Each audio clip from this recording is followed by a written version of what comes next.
Insurrection in plain sight.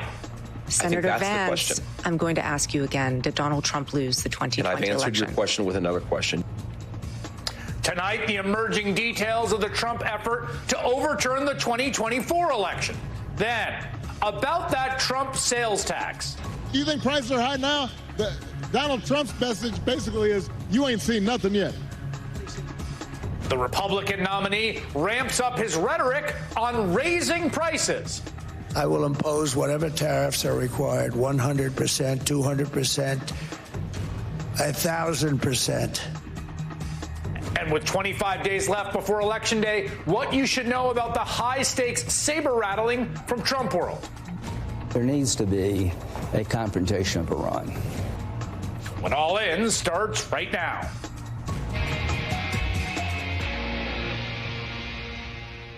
Good evening from New York. I'm Chris Hayes. The election is now just 25 days away, and Donald Trump is very clearly planning to run the same playbook from last time. We are watching a slow-motion insurrection. In these final weeks of the campaign, Trump and his allies are laying all the groundwork, getting ready to reject the free and fair result of this election if he does not win. That's plain as day. We all know it, right? Today, J.D. Vance said he would help his running mate in another coup attempt, after refusing to acknowledge that Trump actually lost in 2020 over and over again. Do you believe he lost the 2020 election? I think that Donald Trump and I have both raised a number of issues with the 2020 election, but we're focused on the future. I think there's an obsession here with focusing on 2020. I'm much more worried about what happened after 2020, which is a wide open border, groceries that are unaffordable. And look, Senator, yes or no?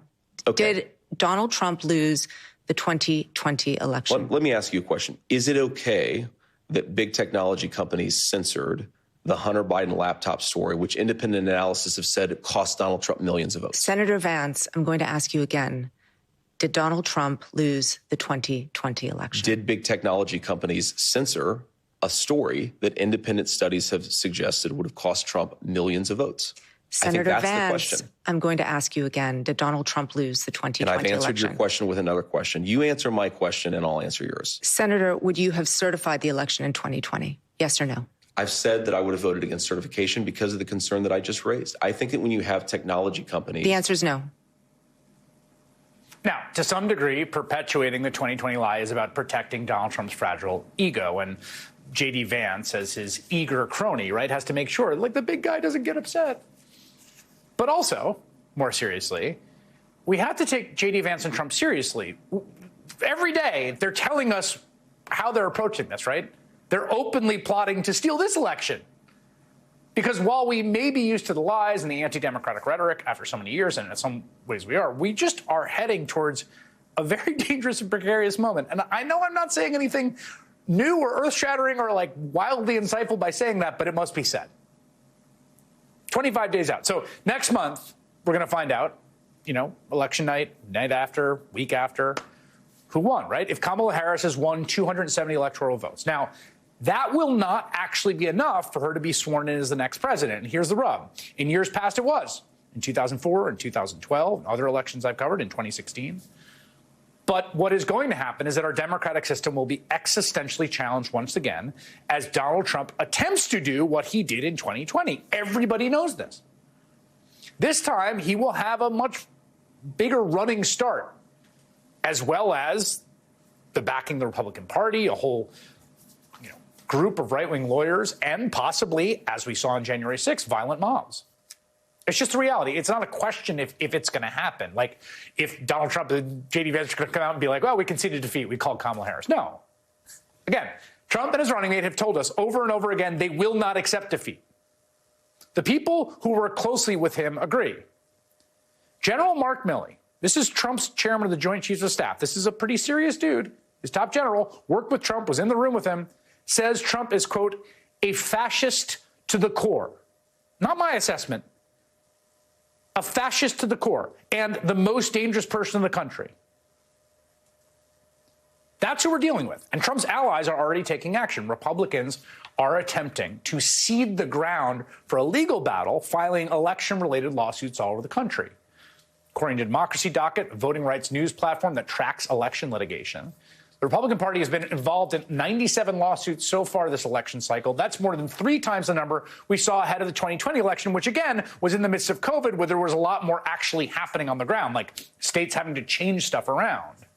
The New York Times notes the lawsuits are concentrated in swing states and key counties likely to determine the race.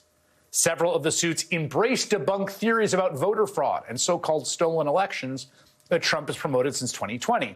In the 3rd largest county in Pennsylvania, the state that may be the tipping point in the election, the Republican Party is seeking to force local officials to count ballots by hand, evoking debunked conspiracy theories about corrupted voting machines. In the swing state of Nevada, the Republican National Committee falsely claims in a new suit that nearly 4,000 non-citizens voted in 2020. That's obviously nonsense. This week, the RNC filed a lawsuit in Michigan challenging the ability of certain voters who live overseas but are U.S. citizens to cast a ballot in the battleground state. Now, the only answer to this attempt to undo the republic, to finish what they started on January 6th, is to work like hell to preserve democracy through democratic means. Democrats in the Harris campaign have to run hard. They have to persuade people. They have to use rhetoric and logic and reason, right? And emotion to win more votes in swing states. And they've got to fight back in the courts. And as we saw last time, it may come down to having enough people with integrity who are Republicans, nominally in key positions at key moments. And none of this is ideal or even really fair, but it's the reality of the situation. It's weird not to call it out all the time. Like we're just having, oh, so-and-so's running an ad. They're doing these campaign events. They're having, Even though we all lived through Donald Trump's first attempt at coup, the one he was never held for account for, there is something surreal about watching it happen again right now in front of our faces. Ian Basson is co-founder and executive director of Protect Democracy. Fernita Tolson is an election law expert and professor at the University of Southern California School of Law. She's co-host of the Free and Fair podcast, and they join me now. Professor, let me start with you on the election landscape. One of the things that's interesting with these lawsuits, the one that I mentioned, for instance, in Nevada, saying that 4,000 non-citizens have voted. Like, that's nonsense, obviously. The suit has nowhere to go. But some folks make the argument, and I think the folks at Democracy Docket have said that there's zombie lawsuits, that basically they exist to wrap a talking point in a legal filing so that after the election, if they lose Nevada, they can say, we've got thousands of non-citizen voters. Look, we filed a suit beforehand, that it's essentially a kind of big lie seeding through legal means. What do you think of that theory? So first, Chris, thank you for having me on the show. Yeah, that is it's incredibly plausible that these lawsuits are being brought in order to lay the groundwork for challenges post-election. But let's take a step back. I think that we have to look at the pre-Trump years, which really validated this notion that fraud exists, right? So in 2008, when the U.S. Supreme Court allowed states to pass laws to address fraud, even if they didn't have any evidence that fraud existed, well, that was our introduction to this idea that, well, fraud might exist. We just don't know if it exists or not. So we're just going to assume it exists. And so in some ways, Trump did not introduce this. 2020 did not introduce this. This has been almost 15 years of a slow move towards legitimizing fraud in our system, even though we don't have any proof of widespread fraud. So one of the reasons I want to make this point is because I don't want people to assume that even if Kamala Harris wins next month, that this goes away, right? This has been building before Trump, and it will exist after Trump, and it will be used to further more voting restrictions, even if we get past this election cycle. Ian, let me play for you what the Speaker of the House, Mike Johnson, said was a similar answer to J.D. Vance. And I want to get your sense of the import of this. Again, at one level, it's about Trump's ego, but it seems deeper to me, particularly when you're talking about people that will be in key roles. This is Mike Johnson being asked by George Stephanopoulos the same question about the outcome of the 2020 election. Can you say unequivocally that Joe Biden won the 2020 election and Donald Trump lost? See, this is the game that is always played by mainstream media with leading Republicans. It's a gotcha game.